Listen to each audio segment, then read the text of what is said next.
Hello students, कैसे हैं आप सब। आई होप बहुत अच्छे होंगे और आप बहुत अच्छे से अपनी प्रिपरेशन में लगे होंगे जिस पे आप गवर्नमेंट एग्ज़ाम को टारगेट कर रहे हैं उसके लिए। मेरा नाम प्रिया जैन है और मैं मेनली बैंकिंग एग्ज़ाम्स के लिए ऑफलाइन कोचिंग लेती हूँ, मैथ्स या क्वांट के लिए।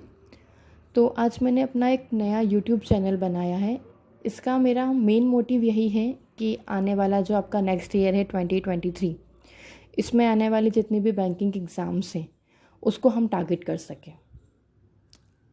अब कुछ स्टूडेंट्स ऐसे होंगे जिनको ना तो बेसिक से कोई नॉलेज है कि बैंकिंग एग्ज़ाम्स क्या होती है या कैसे हम उसके लिए प्रिपेयर कर सकते हैं, और कुछ स्टूडेंट्स ऐसे होंगे जिन्होंने अभी अपना ग्रेजुएशन कंप्लीट किया है, तो वो या तो बैंकिंग एग्ज़ाम की प्रिपरेशन करने के बारे में सोच रहे हैं, या ये हो सकता है कि वो गवर्नमेंट एग्ज़ाम की प्रिपरेशन तो करना चाहते हैं बट उनको नॉलेज नहीं है कि हमको किस फील्ड में जाना चाहिए। तो आज जो मेरा ये वीडियो है फर्स्ट, ये मेनली इसीलिए डेडिकेटेड किया हुआ है मैंने कि आने वाले जितने भी बैंकिंग एग्ज़ाम्स हैं, मतलब जिनको पता ही नहीं है कि क्या होती है बैंकिंग एग्ज़ाम्स, कितने टाइप्स की होती हैं, क्या सिलेबस होता है, कैसे प्रिपेयर करना है, तो वो मैं आपको आज इस फर्स्ट वीडियो में बताने की कोशिश करना चाहती हूँ। तो चलिए शुरू करते हैं। सबसे पहले जो बैंकिंग एग्ज़ाम्स होती हैं वो आप ग्रेजुएशन के बाद प्रिपेयर कर सकते हो। आप उसकी प्रिपरेशन तो सेकेंड या थर्ड ईयर में अपने ग्रेजुएशन के साथ ही शुरू कर सकते हो, लेकिन आप वो एग्ज़ाम्स को, उन एग्ज़ाम्स के लिए आप अपीयर हो सकते हो सिर्फ ग्रेजुएशन के बाद। ठीक, तो इसीलिए मैंने यहाँ पे लिखा हुआ है कि ये जो एग्ज़ाम्स होती है ग्रेजुएशन बेस्ड होती हैं। ये तो क्लियर हो गया हमारे लिए कि एजुकेशन क्वालिफ़िकेशन क्या होती है, मतलब आपका ग्रेजुएशन होना चाहिए। आई थिंक शायद मिनिमम 60% रिक्वायरमेंट होता है, कुछ में 55 होता है, तो वो मैं आपको एक बार कंफर्म करके बताऊंगी। बट मेनली आप मान के चलिए कि अगर आपका ग्रेजुएशन 60% के साथ कंप्लीट है तो अब आप नेक्स्ट ईयर यानी कि आने वाला 2023 जो है उसमें आप बैंकिंग एग्ज़ाम की प्रिपरेशन कर सकते हैं। ये तो हो गया कि हम प्रिपरेशन कर सकते हैं, ये हमको पता चल गया। अब हम बात करते हैं सबसे पहले कि बैंकिंग एग्ज़ाम्स के लिए हमारी एज लिमिट क्या होती है, उसके बारे में हम बात करेंगे। बट पहले हम जानें कि एज लिमिट भी पीओ के लिए अलग होती है, क्लर्क के लिए अलग होती है। तो पहले हम ये जान लेते हैं कि एग्ज़ाम्स होती क्या है, क्या होता है पीओ, क्या होता है क्लर्क, क्या होता है एसओ, है ना। तो सबसे पहले हम बता देते हैं आपको, जो एग्ज़ाम होती हैं 3 टाइप की होती है बैंकिंग में। फर्स्ट होती है SBI. As you all know, SBI State Bank of India, ये खुद अपनी जो रिक्रूटमेंट है वो अपने से करता है अलग से, बाकी सारे बैंक से अलग। यानी कि स्टेट बैंक ऑफ इंडिया की जितनी भी पीओ और क्लर्क लेवल की रिक्वायरमेंट होती है वो अलग होती हैं। नेक्स्ट होता है आईबीपीएस। अब जैसे जितने भी अलग जो पब्लिक सेक्टर बैंक से, bank of Baroda, PNB, bank of Maharashtra, bank of India, ऐसे हमारे पास, मैं आपको उसकी लिस्ट बता दूंगी बाद में कभी, 10 से 11 बैंक्स होती है, उनकी जितने भी पीओ और क्लर्क लेवल की जो रिक्रूटमेंट है वो आईबीपीएस करता है। आईबीपीएस एक और रिक्रूटमेंट करता है, वो होता है आरआरबी। आरआरबी बैंक्स क्या होते हैं? Regional rural bank. जितने भी आपके ग्रामीण बैंक होते हैं जो कि रूरल एरिया में होते हैं, मतलब हमारे इन पब्लिक सेक्टर बैंक्स से जो छोटे, जिनकी कम ब्रांचेस होती हैं, जो छोटे एरियाज़ में होते हैं, उनके लिए जितनी भी रिक्रूटमेंट होती है पीओ और क्लर्क। हाँ, इनका जो क्लर्क होता है इसको आप ऑफिस असिस्टेंट भी बोल सकते हो। इनकी जितनी भी रिक्रूटमेंट होती है वो आईबीपीएस आरआरबी एग्ज़ाम के थ्रू होती हैं। एक और होता है हमारा रिजर्व बैंक ऑफ इंडिया, उसके लिए होती है एग्ज़ाम्स ऑफिस असिस्टेंट के लिए और आरपीआई ग्रेड बी ऑफिसर के लिए। ये 4 टाइप्स की एग्ज़ाम्स होती हैं जिनके लिए हम ग्रेजुएशन के बाद प्रिपेयर कर सकते हैं। एक और होता है एसओ, स्पेशलिस्ट ऑफिसर। ये स्पेशलिस्ट ऑफिसर्स की एग्ज़ाम वही लोग दे सकते हैं जो अभी करेंटली बैंक में कुछ टाइम से वर्क कर रहे होते हैं, क्योंकि इस एग्ज़ाम में आपको ग्रेजुएशन के साथ साथ एक्सपीरियंस भी मांगा होता है। तो अभी ग्रेजुएशन लेवल वाले स्टूडेंट्स के लिए एग्ज़ाम्स नहीं है, तो अभी इसके बारे में हम कोई बात नहीं करेंगे। हम बात करेंगे सिर्फ पीओ और क्लर्क के लिए। Clerk, as you all know, इसको हम ऑफिस असिस्टेंट भी बोल सकते हैं। पीओ होता है आपका प्रोबेशनरी ऑफिसर। सैलरी क्या होती है, कैसी पोस्ट होती है, वर्क प्रोफाइल क्या होता है, ये सब बात की बातें हैं। इसके बारे में अभी हम बात नहीं करते हैं। इसके बारे में आपको मैं किसी और वीडियो की मैं बता दूंगी, या कहीं और से भी अगर आपको पता है तो बहुत अच्छी बात है। अभी हम इन सभी एग्ज़ाम्स के एग्ज़ाम पैटर्न के बारे में डिस्कस करते हैं और इनका क्या क्या सिलेबस होता है, कैसे पढ़ना है, उसके बारे में डिस्कस करते हैं। तो आई हैव ये 4 जो मैंने आपको समझाया होगा ऊपर। एसबीआई में होता है पीओ क्लर्क लेवल का एग्ज़ाम, आईबीपीएस में होता है पीओ क्लर्क लेवल का एग्ज़ाम, आरबीआई में असिस्टेंट और grade B officer, IBPS RRB में आरआरबी पीओ और आरआरबी क्लर्क या ऑफिस असिस्टेंट का एग्ज़ाम। और इन सभी एग्ज़ाम्स में जो आपकी क्लर्क लेवल का एज लिमिट होता है वो होता है 21 to 28। जितनी भी क्लरिकल लेवल की एग्ज़ाम्स होती हैं उनमें आपका जो एज लिमिट होता है वो 28 तक, और जितना भी आपका पीओ लेवल का एग्ज़ाम होता है उसमें आपकी एज लिमिट होती है 21 to 30। मतलब अगर आपका मिनिमम एज 21 है तो आप अप्लाई कर सकते हो, मैक्सिमम आपका 28 है तो आप अप्लाई कर सकते हो क्लर्क के लिए, और पीओ के लिए यही आपका जो मैक्सिमम एज होता है वो 30 होता है। नेक्स्ट, इतना आप सबको समझ में आ गया होगा। एजुकेशन क्वालिफ़िकेशन आपका ग्रेजुएशन और ये आपका एज लिमिट। अब ये तो हमको पता चल गया क्या क्या एग्ज़ाम्स होती है, कैसे कैसे होती है। हाँ, ये सारी एग्ज़ाम्स एक ही साल में कंडक्ट होती है। जैसे अभी 2022 के लिए ये सारी आईबीपीएस और आरआरबी के एग्ज़ाम्स तो हो चुकी है, प्री और मेंस हो चुका। आई थिंक आईबीपीएस का पीओ का प्री हुआ है, मेंस अभी बाकी है। एसबीआई का पीओ और क्लर्क अभी दोनों बाकी हैं। तो अब हम नेक्स्ट ईयर की बात कर रहे हैं, इसलिए हम बिल्कुल बेसिक से बात कर रहे हैं। तो अब मैं आपको बता देती हूँ कि इसका एग्ज़ाम पैटर्न क्या होता है। हाँ, तो जो एग्ज़ाम पैटर्न होता है दोनों ही एग्ज़ाम में, चाहे हम पीओ की बात करें या क्लर्क की बात करें, दोनों में ही 2 एग्ज़ाम्स तो होता ही है। एक होता है प्री लेवल का एग्ज़ाम, एक होता है मेंस लेवल का एग्ज़ाम। क्लर्क में भी होता है या पीओ में भी होता है ये, ठीक। अब प्री लेवल के एग्ज़ाम का पैटर्न क्या होता है, सिलेबस क्या होता है, मेंस लेवल का क्या होता है, वो अलग अलग होता है, वो आपका आगे बताऊँगी। एक चीज़ और, क्लर्क लेवल का जो एग्ज़ाम होता है उसका प्री और मेंस का जो लेवल होता है वो पीओ से बहुत कम होता है, मतलब बहुत ही नीचे होता है। तो कोई प्रॉब्लम वाली बात नहीं होती इसमें। डायरेक्ट आप प्री एग्ज़ाम के लिए प्रिपेयर करो, मेंस के लिए प्रिपेयर करो। हाँ, इसमें कोई इंटरव्यू भी नहीं होता है। तो डायरेक्ट प्री और मेंस के बाद अगर आपने क्लियर कर लिया है तो आपका सिलेक्शन हो जाता है। नेक्स्ट, अगर हम बात करते हैं पीओ लेवल के एग्ज़ाम्स की। हाँ, अब ये पीओ का एग्ज़ाम्स भी जो होता है वो आरआरबी के लिए अलग होता है और आईबीपीएस के लिए अलग होता है। सिमिलरली जैसे यहाँ पर प्री और मेंस था क्लर्क में भी, इस पीओ में भी प्री और मेंस होता है, आरआरबी में भी पीओ और मेंस होता है। बट डिफरेंस कहाँ आता है यहाँ, पीओ की आप कोई भी एग्ज़ाम दे रहे हो दोनों में ही प्री होगा, मेंस होगा और इंटरव्यू होगा। दोनों ही टाइप के एग्ज़ाम में आपका प्री होगा, मेंस होगा, इंटरव्यू होगा। पीओ आईबीपीएस में भी और आरआरबी पीओ में भी। बट ये आरआरबी पीओ का जो एग्ज़ाम होता है ये आपका ग्रामीण बैंक के लिए होता है। तो इसमें आपको एक और पेपर जो डिस्क्रिप्टिव होता है जो कि आईबीपीएस पीओ में होता है उसके लिए प्रिपेयर नहीं करना होता है। आई होप आप समझ रहे होंगे। मतलब जो पीओ की एग्ज़ाम होती है आईबीपीएस और एसबीआई के लिए, प्री मेंस के दिन ही आपका एक पेपर होता है डिस्क्रिप्टिव का, उसके बाद इंटरव्यू। आरआरबी के लिए ऐसा नहीं होता है, प्री का एग्ज़ाम, मेंस का एग्ज़ाम एंड डायरेक्ट आपका इंटरव्यू होता है। इसमें आपका डिस्क्रिप्टिव का कोई पेपर नहीं होता है। उसके बाद नेक्स्ट आपका डॉक्यूमेंट वेरिफिकेशन होता है और फिर आपका फाइनल सिलेक्शन होता है। ये होता है पूरा प्रोसेस। हाँ, अब ये डिस्क्रिप्टिव क्या होता है, जो लोग नए हैं उनको नहीं पता होगा डिस्क्रिप्टिव पेपर क्या होता है।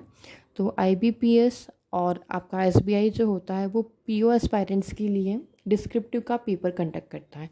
अब इस डिस्क्रिप्टिव के पेपर में क्या होता है, इसमें होता है आपका एसे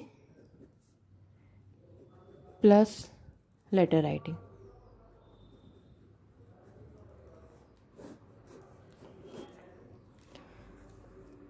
ये सुन के कुछ लोग खुश हो गए होंगे कि चलो ऐसे और लेटर राइटिंग है।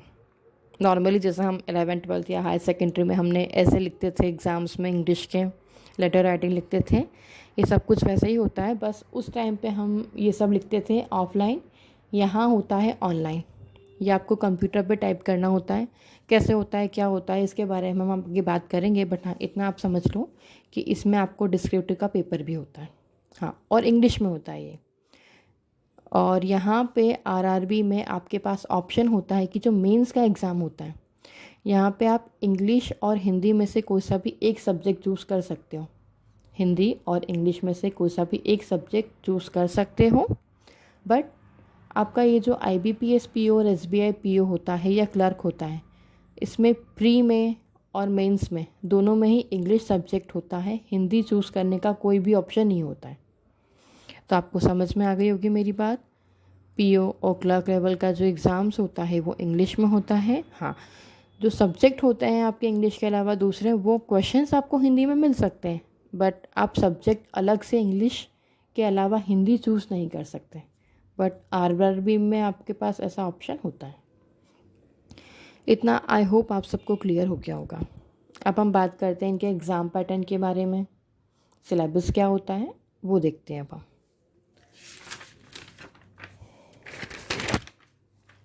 तो सबसे पहले अभी मैं आपसे आरआरबी के बारे में कोई बात नहीं कर रही हूँ आज।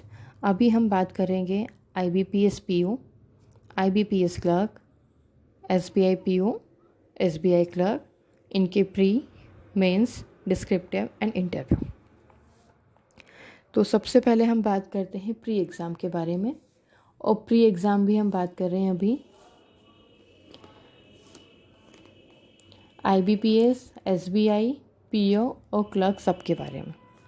इन सब का ही जो PO का या क्लर्क का, IBPS का या SBI का जो भी पेपर होता है प्री, सबका सिमिलर होता है। सिमिलर क्या, सभी में इंग्लिश के आते हैं 30 क्वेश्चंस 30 मार्क्स के, और आपको 20 मिनट्स का टाइम मिलता है। क्वांट में आपको मिलते हैं 35 क्वेश्चंस 35 मार्क्स के, 20 मिनट्स का टाइम मिलता है। रीजनिंग में भी आपको 35 क्वेश्चंस आते हैं 35 मार्क्स के, और 20 मिनट्स का टाइम मिलता है। अभी क्वांट, रीजनिंग, इंग्लिश का सिलेबस क्या क्या होता है इसके बारे में अभी हम बात करेंगे आगे, बट अभी आप इतना समझ लीजिए कि बस ये जो प्री एग्ज़ाम है इसमें इतना होता है, 100 मार्क्स का पेपर होता है, 100 क्वेश्चंस होते हैं, और 1 घंटे का आपको टाइम मिलता है। नेक्स्ट, अब हम बात करते हैं मेंस एग्ज़ाम्स की। लाइक मैंने आपको पहले ही बोला था कि जो मेंस एग्ज़ाम्स होता है वो PO लेवल के लिए अलग होता है, क्लरिकल लेवल के लिए अलग होता है। तो अभी हम जो मेंस एग्ज़ाम्स है उसकी बात करेंगे SBI क्लर्क और IBPS क्लर्क के लिए। यहाँ पे भी सब्जेक्ट वो तीनों रहते हैं, English, quant, reasoning, general English, quant और रीजनिंग। यहाँ पे दो चीज़ें नई क्या ऐड हो जाती हैं, एक तो आपका टॉपिक नया, आपका जो सब्जेक्ट है वो ऐड हो जाता है, जनरल अवेयरनेस, फाइनेंशियल अवेयरनेस। जितना भी आपका करंट अफेयर्स का टॉपिक्स होता है वो आपका मेंस में यहाँ पे ऐड हो जाता है, और साथ में एक और रीजनिंग के साथ में आपका ऐड हो जाता है कंप्यूटर। अब इनके नंबर ऑफ़ क्वेश्चंस कैसे होते हैं, जनरल अवेयर्स आपको 50 क्वेश्चंस मिलते हैं 50 मार्क्स के, टाइमिंग 35 मिनट्स का। जनरल इंग्लिश 40 क्वेश्चंस 40 मार्क्स के, 35 मिनट्स का टाइम मिलता है आपको। क्वांट में आपको 50 क्वेश्चंस मिलते हैं 50 मार्क्स के, 45 मिनट्स का टाइम मिलता है आपको। रीजनिंग और कंप्यूटर आपके नंबर ऑफ़ क्वेश्चंस होते हैं 50, मार्क्स में आपको होते हैं 60, और टाइमिंग होता है 45 मिनट्स का। यहाँ पे जो रीजनिंग है उसमें शायद कुछ क्वेश्चंस होते हैं 2 मार्क्स के, इसीलिए जो 50 क्वेश्चंस है वो 60 मार्क्स के हो जाते हैं। टोटल नंबर ऑफ़ क्वेश्चंस आपके 190 होते हैं, 200 मार्क्स का पेपर होता है, और आपको जो टाइमिंग मिलता है वो मिलता है 2 आवर्स 40 मिनट्स का। ये हो गया हमारा मेंस एग्ज़ाम्स SBI क्लर्क और IBPS क्लर्क के लेवल का। अब हम बात करते हैं IBPS PO मेंस और SBI PO मेंस एग्ज़ाम्स के बारे में। तो इनका एग्ज़ाम पैटर्न में ऐसा कोई डिफरेंस नहीं होता है, बट थोड़ा सा मार्क्स में डिफरेंस होता है, इसीलिए मैंने दोनों का आपको अलग अलग लिख के बताया हुआ है। IBPS PO मेंस में रीजनिंग और कंप्यूटर के 45 क्वेश्चंस होते हैं 60 मार्क्स के, 60 मिनट्स का टाइम होता है। SBI में 40 क्वेश्चंस 50 मार्क्स 50 मिनट्स। इंग्लिश में 35 questions 40 marks 40 minutes, same as होता है आपका SBI में भी। जनरल अवेयरनेस या बैंकिंग अवेयरनेस IBPS PO में होता है 40 क्वेश्चंस, 40 मार्क्स, 35 मिनट्स का टाइम। और यहाँ आपका SBI में होता है 50 क्वेश्चंस, 60 मार्क्स और 45 मिनट्स का टाइम। अब यहाँ पे लिखा हुआ है data analysis interpretation. Data analysis interpretation ये कुछ नहीं होता है, ये आपका क्वांटी होता है। बट एज सच मैंने आपको बताया था कि क्लरिकल लेवल का जो मेंस होता है और PO लेवल का जो मेंस होता है, दोनों में बहुत डिफरेंस होता है। तो इसका जो क्वांट होता है वो थोड़ा हाई लेवल का होता है। इसमें आपको DIs और अरिथमेटिक के क्वेश्चन ज़्यादा देखने को मिलते हैं, इसीलिए हमने इसको थोड़ा सा डेटा एनालिसिस करके लिखा हुआ है। तो यहाँ पे जो क्वेश्चंस होते हैं 35, 60 मार्क्स के होते हैं और 45 मिनट्स का टाइम होता है IBPS PO में। SBI PO में देखा जाए तो यहाँ पे होते हैं आपके 30 क्वेश्चंस, 50 मार्क्स के और 45 मिनट्स का टाइम मिलता है।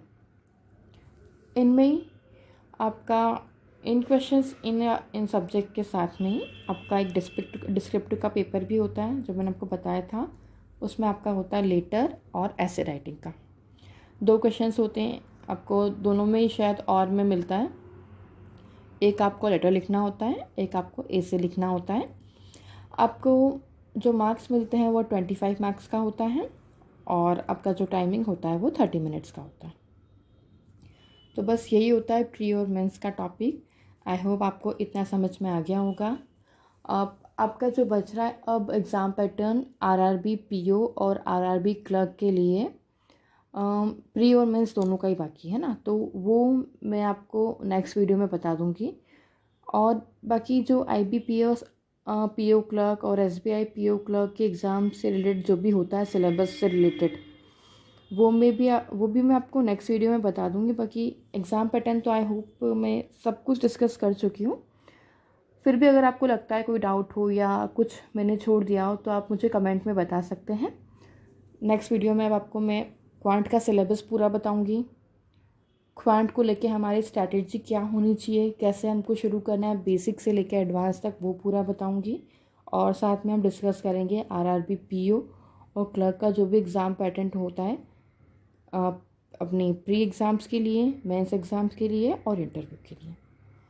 तो आज का वीडियो मैं यहीं एंड करती हूँ। होप आपको पसंद आया होगा। Thank you.